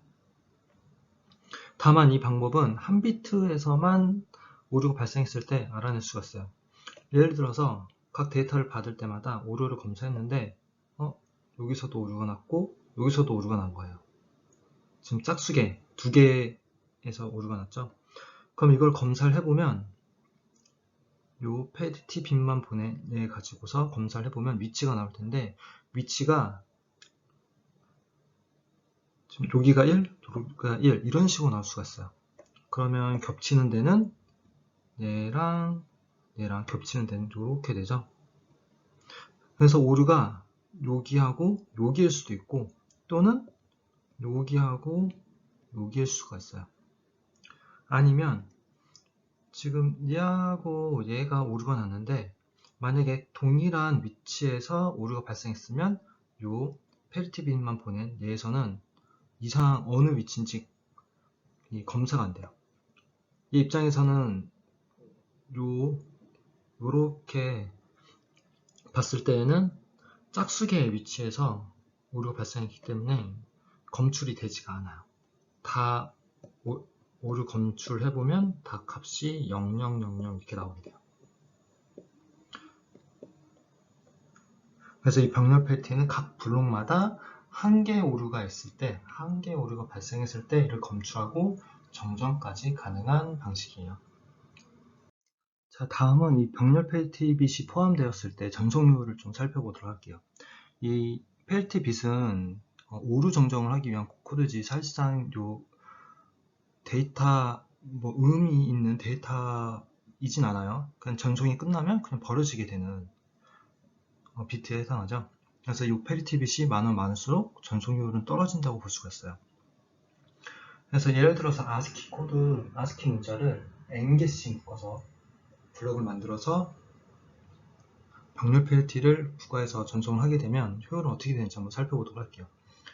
이 확장이 아닌 표준 ASCII 문자는 각각이 7bit이에요. 그래서 페리티 bit을 제외하면은 n개씩 보내게 되면 7bit 곱하기 n개니까 7n이 되겠죠. 근데 병렬 페리티를 추가하게 되면 각 문자를 보낼 때마다 1bit씩 페리티 비트가 붙고, 그리고 이 세로 방향으로 페리티 bit을 만들어서 페리티 bit으로만 만들어진 값을 또 추가를 하게 돼요. 그래서 7이 아니라 7 플러스 1인 8이 되죠. 그래서 보내는 총 bit은 페리티 bit을 포함하면 8n 플러스 1이 있지만 그 중에서 실제 데이터에 해당하는 부분은 7n에 해당해요. 그래서 n이 커지면 커질수록 얘는 8분의 7로 가까워지게 되죠. 이게 n개의 데이터마다 이 페리티 bit으로만 이루어진 값을 보내기 때문에 n이 크면 클수록 전송 효율은 좋아져요. 하지만 n이 커지면 커질수록 이게 이 병렬 페리티는 1bit, 한 bit에서만 오류가 발생했을 때 이거를 찾아서 정정을 할 수가 있기 때문에 이 블럭의 크기가 커지면 커질수록 오류가 한 개보다 더 많이 발생할 확률이 더 높아지겠죠. 그래서 오류가 발생할 확률이 높으면 높을수록 n을 줄여주시는 게 좋고요. 그리고 또는 오류가 발생 확률이 그렇게 높진 않지만 요 오류가 발생하면 좀 크리티컬한 경우에도 n을 낮춰주는 게 좋겠죠. 자, 다음은 에러가 더 많이 발생하더라도 에러를 정정할 수 있는 코드에 대해서 살펴보도록 할게요. 그래서 해밍 코드에 대해서 살펴볼 건데, 이거는 아까 문자 하나 보낼 때 페리티 bit을 하나만 보내는 방식을 여태까지 봤는데, 그거에 비해서 한 문자를 보낼 때마다 이 페리티 bit를 하나가 아니라 여러 개를 넣어서 에러를 정정할 수 있도록 하는 거예요. 하지만 그만큼 더 많은 비트들이 포함하기 때문에 전송 효율은 떨어지게 되죠. 그리고 기본적으로 이 해밍 코드는 짝수 페리티를 사용해요. 아까 홀수보다는 짝수 페리티가 많이 사용된다고 했었죠. 해밍 코드에서도 짝수 페리티를 사용하게 돼요.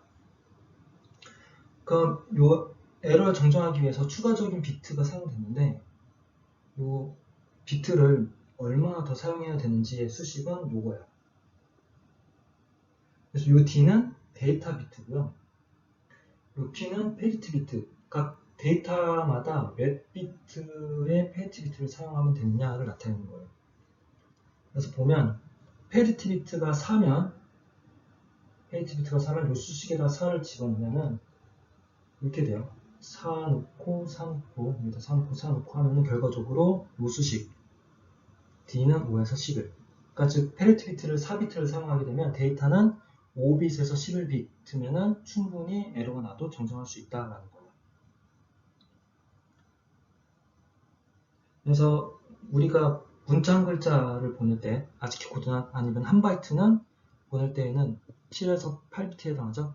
그러니까 즉 페리티 비트는 7에서 8은 5에서 11에 포함되기 때문에 페리티 비트는 4개가 필요하게 되죠. 자, 그럼 이 해밍 코드에서 이 페리티 비트와 데이터 비트를 어떻게 위치시키고 페리티 비트를 생성시키는지 살펴보도록 할게요. 이 페리티 비트는 지금 데이터를 우리가 한 바이트 보내는 거, 지금 보면 총 8비트가 있죠. 그러니까 즉 한 바이트를 보낼 때 이 페리티 비트를 어떻게 위치시키고 데이터 비트를 어떻게 위치시키는지 살펴볼게요. 이 페리티 비트는 2의 지수성 위치에 존재해요. 지금 8비트를 보내니까 페리티 비트는 총 4개만 있으면 되죠. 이 뒤쪽은 필요 없고. 그럼 2의 0승, 즉 1이에요. 2의 1승은 2, 2의 2승은 4, 2의 3승은 8. 해서 이렇게 페리티 비트를 위치시키고 나머지 위치에 이렇게 데이터들을 8비트를 위치시키면 돼요.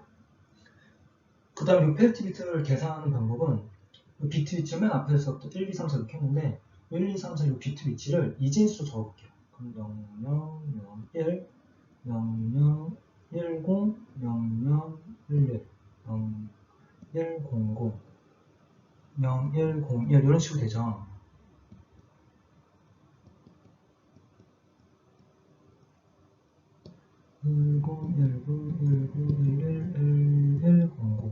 그 다음에 이 P1은 이 비트 위치에서 최하의 빛이 1인 애들 있죠. 얘 1이죠. 1이고 1이고 지금 1인 애들만 보면은 선택을 했어요. 그리고 이 P2는 두 번째 비트 있죠. 얘가 1인 애들. 그리고 얘가 1인 애들만 보면 요렇게 P4는 요 세 번째 빛이 1인 애들.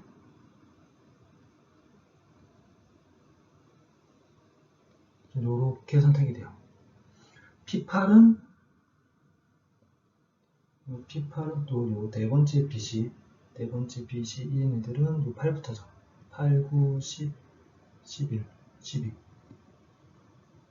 자, 요런 식으로 선택을 하게 되고 할 때에는 지금 P1이니까 지금 빨갛게 표현한 P1 P1 자기도 포함되어 있죠. 우선 자기는 뺀 이 데이터들에 해당하는 애들만 이스크로시고 하는 거예요.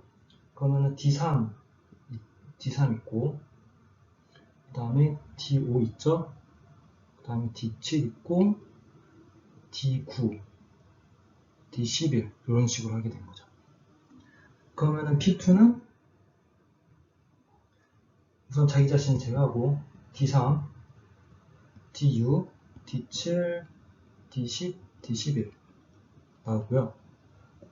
그 다음에 P4는 우선 자기 자신은 제외하고 얘네 3개 5, 6, 7 그리고 12 5, 6, 7, 12 그리고 P8은 우선 자기 자신은 제외하고 9, 10, 11, 12 9, 10, 11, 12 이런 식으로 하시면 돼요.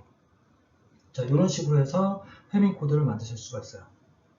자, 그럼 이 해밍 코드를 생성하는 걸 예시를 한번 살펴보도록 할게요. 데이터가 이렇게 00101110인 거예요. 하면은 1, 2, 4, 8 이게 지수에 해당하는 곳에 이렇게 P1, P2, P4, P8을 이렇게 두고 그 다음에 나머지 부분에 이렇게 데이터를 배치하는 거죠.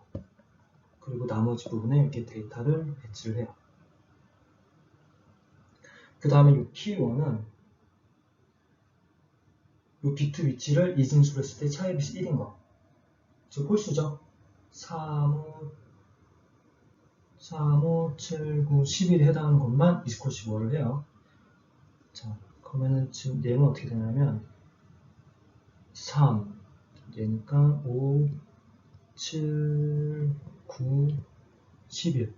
그러면은 이 중에서 1은 짝수겠네요. 따라서 여기가 1이 돼요. 자, 그 다음에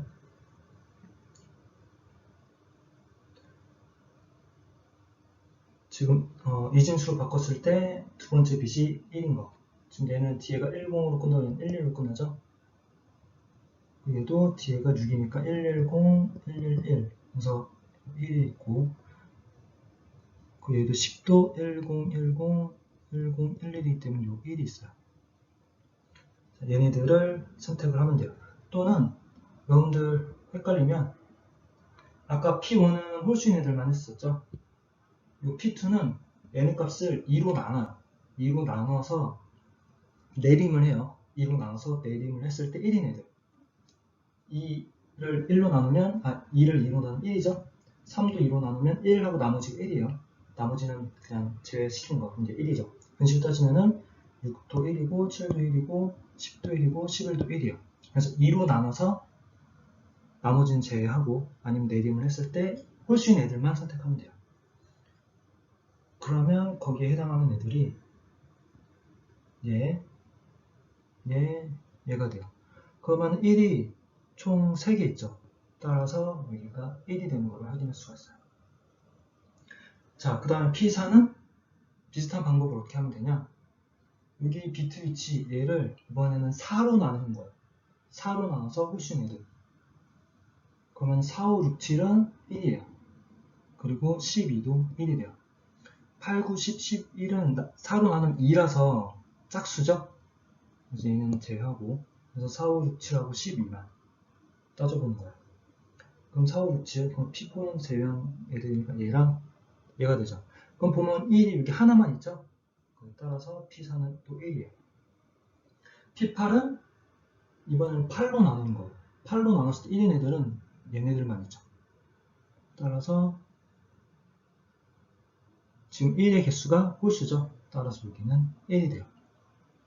자, 이런 식으로 비트 위치를 여기 1, 2, 4, 8로 각각 나눴을 때 내림해서 정수만 취해가지고 홀수냐 짝수냐로 홀수에 해당하는 애들만 가져다가 이스코 15를 하는 거예요. 즉 1의 개수를 채서 홀수만 1 아니면 0 이렇게 적어주시면 해밍 코드를 생성하실 수가 있어요. 다음은 정정하는 방법을 살펴보도록 할게요. 만약에 해밍 코드가 이와 같이 왔어요. 해밍 코드가 오면 여러분들 요거대로 우선 이걸 적어주시고 지금 온 애들에서 어느 게 데이터고 어느 게 페이트빗인지 판단하시는 거예요. 그 다음에 페이트비트를 검사를 다시 해요. 자, 요 P1은 홀수인 애들이죠. 야구 이렇게. 이때는 앞서 해밍 코드를 만들 때에는 페이트비트가 없으니까 데이터들에 대해서만 리스커시브를 했죠. 지금은 해밍 코드를 받았죠. 그래서 이 P1에 대해서 해밍 코드 검사를 다시 할 때에는 이 부분이 페널티 비트 온 거죠. 요거까지 포함해서 리스커시브를 하는 거예요. 그래서 보면은 1의 개수가 지금 여기랑 여기죠. 3개죠. 3개니까 1인 거예요. 1. 그리고 P2는 지금 이 부분을 2로 나눠서 짝수인 애들 요렇게죠. 1의 개수를 따져보면 짝수죠. 짝수니까 이스커시브 하면 0이 나와요. 그 다음에 P4는 4로 나눴을 때 1인 애들은 요렇게 돼요. 4, 5, 6, 7, 12 4로 나눴을 때 그 홀수인 애들. 그래서 보면은 1의 개수가 홀수죠. 하나, 둘, 세 개예요. 그래서 이 값은 1. 자, 그 다음에 P8은 8로 나눴을 때 1인 애들은 얘네들이에요. 8로 나눴을 때 홀수인 애들. 그럼 얘네들. 그러면 1의 개수가 짝수죠. 그래서 여기가 0이에요. 그래서 나온 값이 이게 1, 0, 1, 0이에요. 그러면 이 1, 0, 1, 0이 오류의 위치가 나타나요. 1, 0, 1, 0을 거꾸로 하면은 얘는 0, 1, 0, 1이 돼요. 얘가 P1, P2, P4, P8이잖아요. 가중치가 이쪽으로 갈수록 더 높아요. 그래서 이걸 뒤집어 준 거예요. 뒤집어주면 0, 1, 0, 1이 나오죠. 근데 얘는 10진수 5예요. 그러면 5번 위치에서 오류가 발생했다는 거예요. 5번 위치에서 오류가 발생한 거예요. 자, 이런 식으로 어디서 오류가 발생했는지를 확인할 수가 있어요. 그래서 보면 아까도 우리가 페리티 비트에서 오류가 Y라고 해서 오류가 정정될 때, 오류가 있을 때 없을 때 어떻게 구분했었어요? 오류가 있으면 Y 값이 1, 아니면 0이었죠? 그러니까 지금 페리티 비트 P1과 P4에서 오류가 1이 나왔다는 거는 여기서 오류가 발생했던 거예요. P1과 P4에서. 그리고 P1과 P4를 보면은 공통되는 애들은 D5밖에 없어요. 그래서 이 정의를 통해서도 5번의 위치에서 발생했다는 걸 알 수 있고, 그리고 쉬운 거는 굳이 이 값을 보면서 중복되는 애를 찾을 필요 없이 단순하게 얘를 반대로 이렇게 나타내면 얘 자체가 오류의 위치를 바로, 오라고 하는 오류 위치를 바로 나타내게 돼요. 그러니까 해밍 코드가 오류 위치를 바로 나타나게끔 P1, P2, P4, P8의 위치가 이렇게 적절히 된 거예요. 그래서 이 값을 보고 바로 오류 위치를 찾아내는 것이 가능해요. 그래서 해밍 코드는 오류 위치를 아예 요 패티 검사한 요 값으로부터 바로 알려주기 때문에 정정을 매우 빠르게 할 수 있다는 장점이 있어요. 자, 그럼 이번 시간에 배운 내용을 정리해 보도록 하겠습니다. 지금 요 숫자 코드, 이번 시간 배운 게 지금 841 BCD 코드죠. 241, 541, 54, -2, -1 그리고 가중치 코드 3초가 5중위, 시프트 카운트, 그레이 해서 이번 시간에 매우 많은 숫자 코드를 배웠네요. 자, 지난 시간에 배운 요 이진 코드하고 비교를 하면서 설명을 한번 해보도록 할게요. 우선 요 숫자 코드는 요 가중치 코드하고 비가중치 코드로 나눴어요. 요 가중치 코드란 거는 각 자릿수마다 만약에 10진수로 변환하게 되면은 어느 값을 곱해지게 되냐 이렇게 생각하시면 돼요.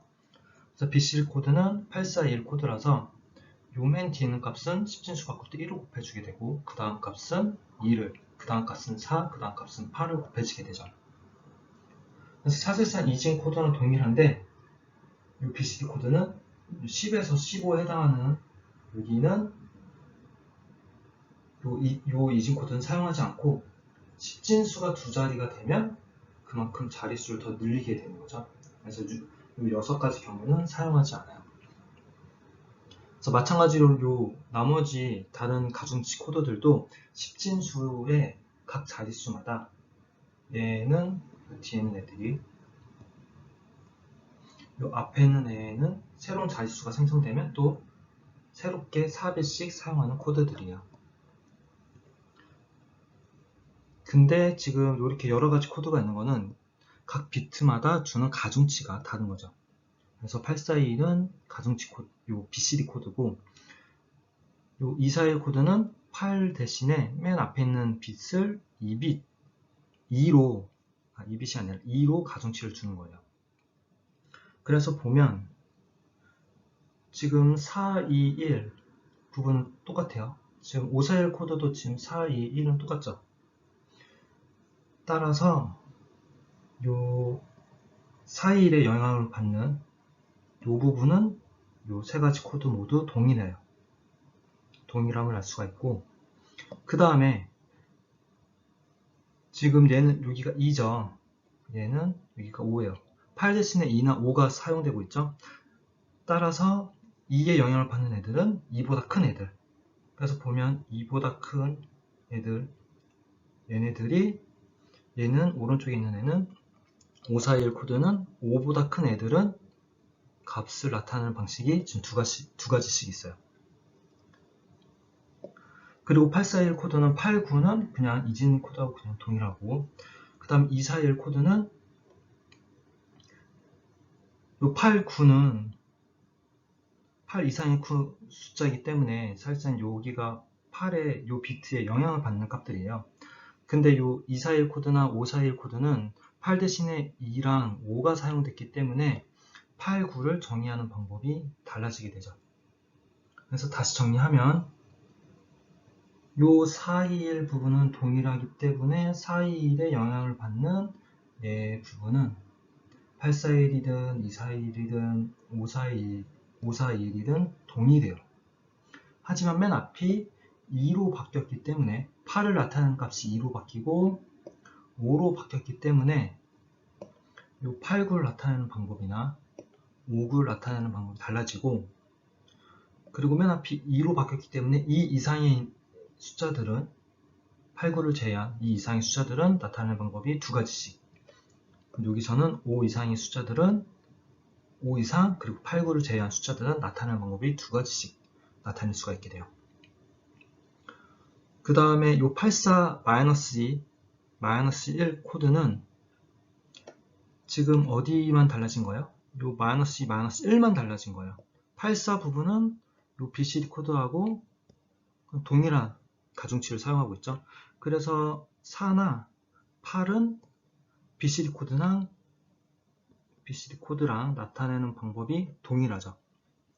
하지만 요 2L 부분이 -2, -1로 바뀌었기 때문에 요 부분이 요 1, 2, 3을 나타내는 방법이나 5, 6, 7을 나타내는 방법, 9를 나타내는 방법이 다르게 표현되는 것을 알 수가 있어요. 그래서 보면 3은 맨 뒤에를 1로 바꿈으로써 백 1이 되게 되고, 2는 4에서 -2에 해당하는 게 1이 돼서 -2에 하는 효과, 1은 4에서 -2, -1이 돼서 1이 된 효과임을 알 수가 있어요. 마찬가지로 여기서도 빼기 1, 빼기 2, 빼기 3 이렇게 된 걸 알 수가 있어요. 그래서 뒤에 1, 1이 붙으면 플러스 1이 되는 거예요.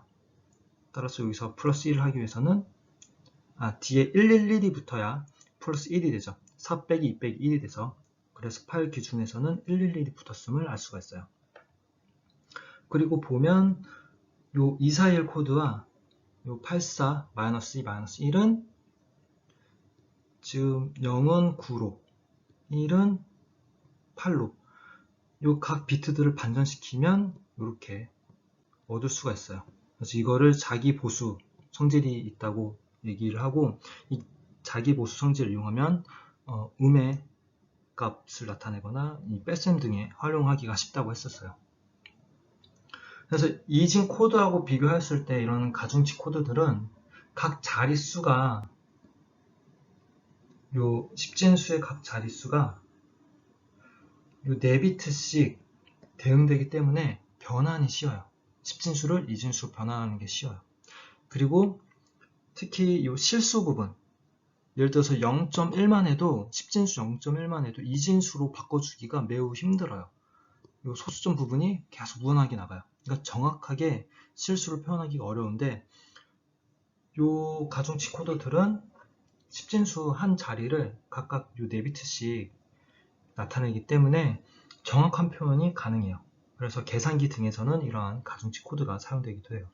다만 지금 보면 이진 코드는 4비트로 0부터 15까지 나타내는데, 이 가중치 코드들은 4비트를 이용해서 딱 10가지만 나타내고 나머지 6가지는 사용하지가 않죠.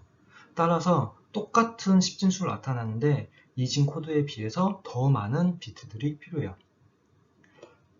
그리고 이 BCD 코드 덧셈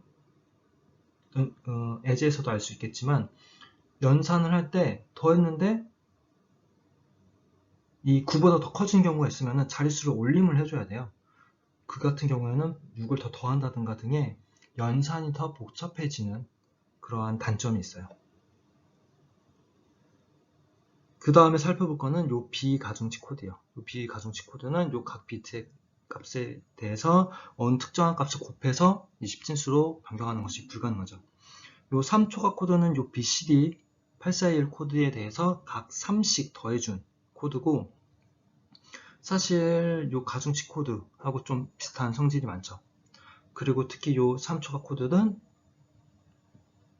이렇게 자기 보수 성질이 있어서 요 841 BCD 코드에 비해서 뺄셈 등을 할 때 더 유리한 점이 있고, 그리고 5 이상의 숫자는 맨 앞이 1이에요. 1이기 때문에 반올림하기에도 편해요. 그리고 모두 0이 되는 경우가 없기 때문에 뭐 선이 끊어진다 등의 이상 상황이 발생해서 모두 0이 됐다 하면은 지금 원래 3초가 코드는 0이 되는 경우가 4빛이 모두 0이 되는 경우가 없는데 0이 됐다 하면은 뭔가 이상 상황, 단선, 뭐 선이 끊겼다는 등의 이상 상황이 발생했구나 하는 것을 알 수가 있게 돼요. 자, 그 다음에 또 배운 비가중치 코드로는 뭐 오중이, 그런 시프트 카운터 같은 게 있었죠. 그레이 코드. 이러한 코드들은 연산에 사용한다기보다는 카운팅을 하던가 아니면 데이터 변환, 입출력 등에 주로 사용해요. 이 오중이 코드는 0부터 9까지 나타내는데 5빛을 사용해요. 그런데 그 중에 1의 개수는 2개예요. 0일 때에는 맨 앞에 1이 있고 그 다음에는 1, 1, 그 다음에 이 앞쪽에 있는 1을 왼쪽으로 한 칸 이동시키고 그 다음에 두 번째에는 이 두 번째 1을 앞으로 이동시키고 이동할 수 있는 거리가 다 끝나면 맨 앞에 있는 빛을 왼쪽으로 이동시키고 요 1은 두 번째 1은 맨 뒤로 빼고 그 다음에 다시 이동시키고 이동할 수 있는 범위가 다 끝나면 맨 앞에 있는 1을 또 앞으로 이동시키고 1은 맨 뒤로 그 다음에 앞으로 이동시키고 이와 같이 나오는 걸 확인할 수가 있어요. 그 다음에 시프트 카운트는 맨 처음에는 0000이었다가 1이 하나씩 늘어나죠. 그 다음에는 0이 계속 늘어나는 걸 확인할 수가 있어요. 그래서 이러한 코드들은 뭐 카운팅을 한다든지 등에 사용되고, 특히 오중이 코드는 1의 개수가 항상 2개예요. 그래서 만약에 오류가 발생해서 1이 하나가 된다든가 1이 3개가 된다든가 하면은 이거를 금방 알아낼 수 있다는 장점이 있어요. 그리고 그레이 코드는 요 4빛을 사용을 하죠. 4빛을 사용하는데 0부터 15까지 나타낼 수가 있고, 보면은 요 이웃한 값끼리 0일의 변환이 하나씩만 이루어져요. 그래서 여기 보면 얘만 바뀌었고, 지금 얘만 0으로 바뀌었고, 얘만 바뀌고, 여기서도 얘만 1로 바뀌었어요. 자, 이렇게 바뀌게 되면 혹시라도 오류가 있어서 특정 빛이 바뀌더라도 만약에 얘가 바뀌었다, 1이 되면은 얘가 되죠. 만약에 얘가 바뀌었다, 1이 되면 얘가 되죠. 그래서 이웃한 값으로 바뀔 확률이 적어요. 따라서 오류가 발생하더라도 그 오차의 크기가 적다는 장점이 있어요. 그래서 요 그레이 코드를 이진 코드랑 변환하는 방법은, 이진 코드가 있을 때 맨 앞에 있는 값은 그대로 나오고 그 다음에 요 이웃한 값끼리는 서로 29, 15를 해요. 그래서 서로 다를 때만 1이에요. 그래서 맨 앞에 값 내려오고 다르면 1, 같으면 0, 같으면 0. 이걸 다시 이진 코드로 바꿔주는 방법은 맨 앞에 있는 값은 또 그대로 내려오고, 이때는 얘는 아직 모르잖아요. 얘는 뭐랑 29, 15 하냐, 얘랑 29, 15를 해서 같으면 1, 다르면 1, 다르면 1, 다르면 1, 만약 같았으면 0이 나오는 거예요. 그래서 이진 코드를 그레이 코드로 바꿀 때에는 맨 앞에 있는 값은 그대로, 그 다음에 이웃한 것끼리 29, 15. 그레이 코드를 이진 코드로 바꿀 때는 마찬가지로 맨 앞에 있는 값은 그대로, 아직 얘네들이 없으니까 요렇게 29, 15, 요렇게 29, 15, 이렇게 29, 15 이렇게 계산하시면 돼요. 자, 다음은 영숫자 코드를 정리해 보도록 할게요. 그러니까 영문과 숫자를 나타낼 수 있는 코드는 아스키 코드. 이게 여러분들 C 프로그래밍 할 때도 사용하는 게 이 아스키 코드죠. 그래서 이 아스키 코드는 7빛인데 확장을 해서 8빛까지 사용해서 256가지의 문자를 나타내기도 해요. 그래서 대문자, 소문자, 숫자나 특수문자나 다양한 뭐 연산자들, 기타 문자들을 나타낼 수 있고, 그 다음에 이 표준 BCD는 우리가 앞서 배웠던 BCD 코드 841 코드에다가 2빛을 더 추가를 해서 최대 64개의 문자까지 나타낼 수 있는 거예요. 그래서 대문자, 소문자나 뭐 연산자, 뭐 특수문자 등을 나타내게 돼요. 보면 소문자는 표현이 안 되죠. 좀 한계가 있고, 그 다음에 EBC, DIC, 이거는 BCD가 더 확장된, 이가 익스텐디드겠죠. 확장된 걸 뜻하고, 총 8빛을 사용하고 따라서 256가지를 나타낼 수 있고, 얘는 통신 제어 문자까지 더 포함되어 있어요. 그 다음에 이러한 코드로는 우리는 한글 쓰잖아요. 그래서 이런 한글을 포함해서 한자라든지 뭐 일본어, 히라가나, 가타카나 같은 다양한 나라의 문자를 나타내기가 어려워요. 그래서 있는 게 유니코드고, 그래서 다양한 나라의 문자나 뭐 구두, 수학, 전문 기호 등까지 포함해서 매우 많은 문자들을 포함할 수가 있어요. 그래서 이 유니코드는 몇 비트를 사용하느냐에 따라서 32비트 사용하기도 하고 16비트 사용하기도 하고 8비트 사용을 해서 다양한 나라의 문자를 표현할 수가 있죠. 각각 한 글자 나타내는데 32비트, 16비트, 8비트를 사용한다는 의미예요. 그 다음은 한글을 나타내는 코드는 크게 조합형하고 완성형이 있어요. 조합형은 한글이 초성, 중성, 종성으로 이루어지기 때문에 실제로 이 2바이트를 사용하고 2바이트 내에서 5비씩 초성, 중성, 종성을 할당을 해서 표현을 하는 거예요. 이게 나눠서 표현을 하기 때문에 진짜 원하는 한글 모양 다 만들 수가 있어요. 그것까지 표현할 수가 있긴 한데, 나는 이 조합형으로서 한글을 지원을 하는데, 예를 들어서 프린터에서 이 조합형이 지원이 안 되면 이게 평소에 사용하지 않는 그것까지 만약에 표현을 했다면 이거를 인쇄하라. 근데 프린터가 이 조합형을 지원하지 않는다면 깨져서 나올 수가 있겠죠.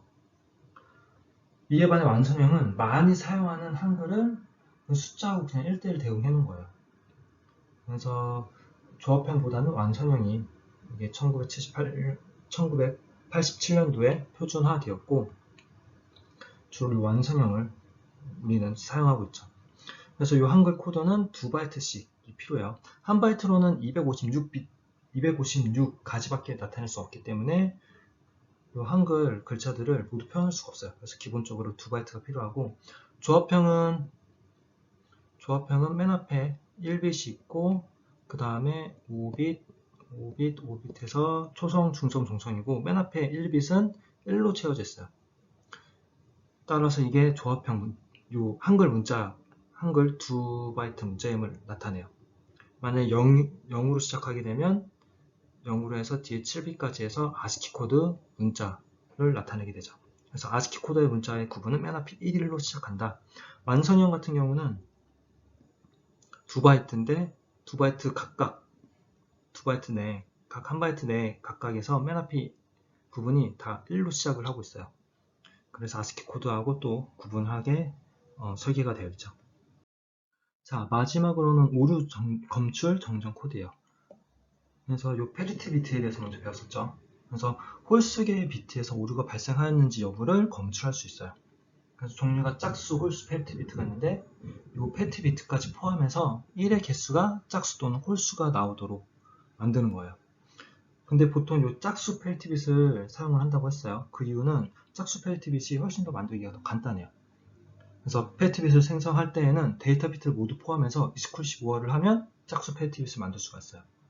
검출할 때에는 수신된 데이터는 데이터 비트하고 페리티 bit을 모두 받았겠죠. 그래서 이 페리티 bit까지 포함해서 모두 익스클루시브어를 했을 때 1이 나오면 홀수 개의 비트에서 오류가 발생했는지 여부를 알 수가 있어요. 만약에 0이 나오면 짝수 개의 비트에서 오류가 발생했거나 아니면 오류가 없는 경우예요. 근데 오류가 하나 발생할 확률보다는 만약 2개가 발생 확률은 현저히 더 낮아지기 때문에 보통은 1이 나왔다 하면 오류가 발생했다, 0이 나왔다 하면 오류가 발생하지 않았다 라고 알 수가 있죠.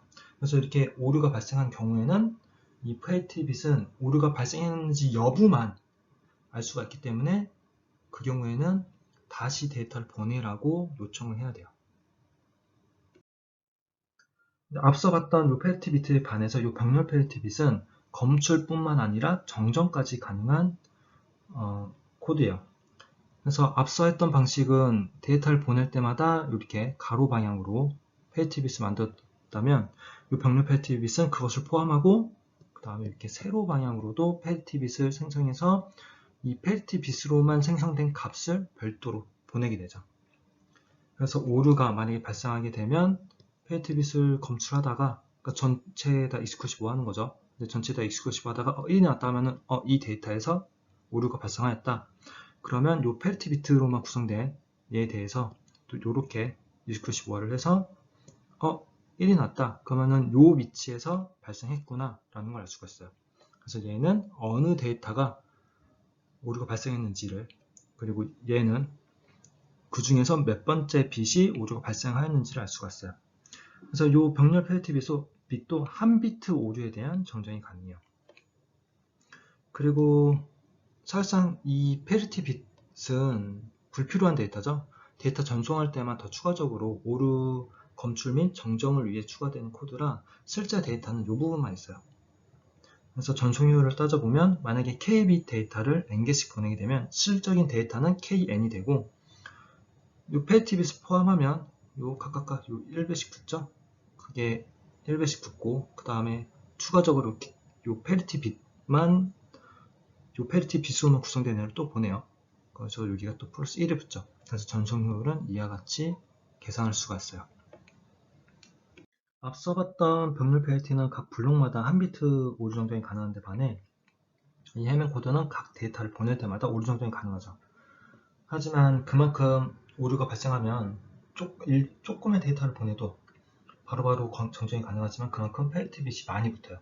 지금 같은 경우는 요 예시 같은 경우는 데이터가 8빛일 때 페리티 빛이 4개가 붙죠. 그리고 이 페리티 빛과 데이터 빛을 배치시키는 방법은 페리티 빛은 2의 치수승, 2의 0승, 1승, 2승, 3승 이 위치에 페리티 빛을 위치하고 나머지 위치에 데이터를 위치시키게 돼요. 그리고 이 페리티 빛을 만드는 방법은 이렇게 P1, 2, 4, 8이 있으면 간단하게 PI라고 할게요. 1, 2, 4, 8을 I로 지금 대체했어요. 그러면 이 비트 위치를 I로 나눴을 때 몫이 홀수인 부분에 대해서만 29, 15를 하는 거예요. 그러니까 P1은 1로 나눴으니까 그냥 그대로죠. 그래서 홀수인 애들은 1, 3, 5, 7, 9, 11이 돼요. 얘네들만 29, 15를 하면 P1을 만들 수가 있어요. P2는 2로 나눴을 때 홀수는 2, 4, 그리고 6, 7, 10, 11이 돼요. 그러면은 요 페리티 빛을 제외한 나머지 데이터 부분도 얘네들이죠. 얘네들만 29, 15를 하는 거죠. P4는 4로 나눴을 때 몫이 1인 애들. 그럼 4, 5, 6, 7, 12. P8은 8로 나눴을 때 몫이 1인 애들. 몫이 홀수인 애들. 그러면 8, 9, 10, 11, 12. 얘네들만 29, 15를 해서 PI를 계산하면 돼요. 오류를 검출할 때에는 수신된 해밍 코드에 대해서 똑같은 방법으로 이 PI를 계산을 해요. 근데 수신된 해밍 코드는 이 PI 값이 이미 있죠. 그러니까 PI를 생성할 때는 이 PI 얘 자체를 만들 거기 때문에 나머지 얘네들을 29, 15를 했죠. 이거를 송신을 하면은 받는 측에서는 만들어진 얘까지 포함하고 있어요. 그럼 얘까지 포함해서 29, 15를 다시 하는 거예요. 그 다음에 P8, P4, P2, P1로 배치를 시키면 만약에 오류가 P1과 P4에서 발생했어요. 그럼 0, 1, 0, 1이 되겠죠? 그럼 0, 1, 0, 1은 10진수 5예요. 그럼 5번 위치가 바로 오류의 위치예요. 이 해밍 코드 자체는 이렇게 배치를 했을 때 나오는 값이 오류의 위치가 되도록 설계되어 있는 오류 정정 코드예요. 그래서 페리티 빛은 오류 검출 코드, 병렬 페리티는 오류 정정 코드, 요 해밍 코드도 오류 정정 코드에 해당하죠. 그리고 요 데이터의 크기와 요 페리티 비트의 관계는 이와 같이 나오는데, 요 수식이 어떻게 나오는지는 앞서는 자세히 설명을 하진 않았는데, 지금 오류 검출하는 방식을 보니까 어때요? 요 P8, P4, P2, P1이 오류의 위치를 나타내죠. 지금 4빛이니까 오류의 위치는 1에서 15까지 나타낼 수가 있어요. 그렇죠. 따라서 이 페리티 빛이 4빛이면 최대 15까지 이 비트 위치가 12, 13, 14, 15까지 가능해요. 근데 그 중에서 페리티 빛은 이렇게 4개가 위치했죠. 그럼 나머지 데이터는 여기랑 여기랑 여기랑 만약 13, 14, 15가 있으면 여기까지 될 거예요. 그렇죠. 자, 요 15는 어떻게 계산되냐면 2의 P승 빼기 1이에요. 지금 P가 4죠. P가 4니까 2의 4승 빼기 1 하면 그게 바로 15가 돼요. 근데 그 중에서 데이터가 위치할 수 있는 위치는 페리티빗은 제외한 이 초록색 부분만 데이터빗이 위치할 수 있죠. 그래서 P는 빼줘야 돼요. 그래서 2P 빼기 1 그래서 빼기 P가 이와 같은 방식으로 나온 거예요. 즉 이렇게 페리티빗이 N개면 페리티빗이 P개면 얘가 나타낼 수 있는 값은 1에서 2의 P 빼기 1이에요. 근데 그 중에서 페리티빗도 위치해야 되니까 이와 같이 위치해야 되니까 P만큼 빼주는 거예요. 그래서 이 P 빼기 1 이렇게 나온 거예요. 그 다음에 이렇게 페리티빗이 지금 4개일 때 얘는 데이터가 최소 D9까지 있어야지 P8을 쓰는 게 의미가 있죠. 만약 D9가 없이 D7까지 있으면 P8은 쓰는 게 의미가 없어요. 따라서 P8을 쓴다는 거는 적어도 D9까지는 있어야 돼요. 근데 D9는 몇 번째 데이터냐면 1, 2, 3, 4, 5예요. 그리고 보면 P8이 있으면 D9까지 있는 게 의미가 있는데 결국은 비트 위치가 9까지예요. 이 9는 어떻게 나왔냐면 9는 2의 8승 더하기 1이죠. 2의 8승 더하기 1 이거는 2의 3승 더하기 1이에요. 이 3은 지금 페리티빗이 4빛을 쓰죠. 근데 여기는 2의 3승이죠. 즉 2의 P 빼기 1을 의미해요. 그리고 더하기 1. 그래서 요 9는 2의 P-승 더하기 1을 나타내고 마찬가지로 페리티빗은 빼줘야 되겠죠? 요 나머지 위치, 요 나머지 부분만 데이터가 위치할 수 있어요. 그래서 이 주황색 부분은 빼줘야 돼요. 그게 바로 요 빼기 P이에요. 그래서 보면 여기도 빼기 P이 있고 P가 있고 여기도 빼기 P가 있을 수밖에 없죠. 그래서 다시 정리하면 이 페리티빗을 4개를 쓰면 최소 9에서 15까지 쓸 수 있고 요 9는 얘를 15는 2의 P승 빼기 1을 나타내고 요 페리티빗도 같이 위치시켜야 되기 때문에 나머지 공간만 체크를 해야 되겠죠. 그래서 얘네들의 위치 공간을 빼기 위해서 빼기 P가 붙는 거예요. 그래서 이와 같은 수식이 나오게 되죠. 자, 이번 시간은 여기까지 하도록 할게요.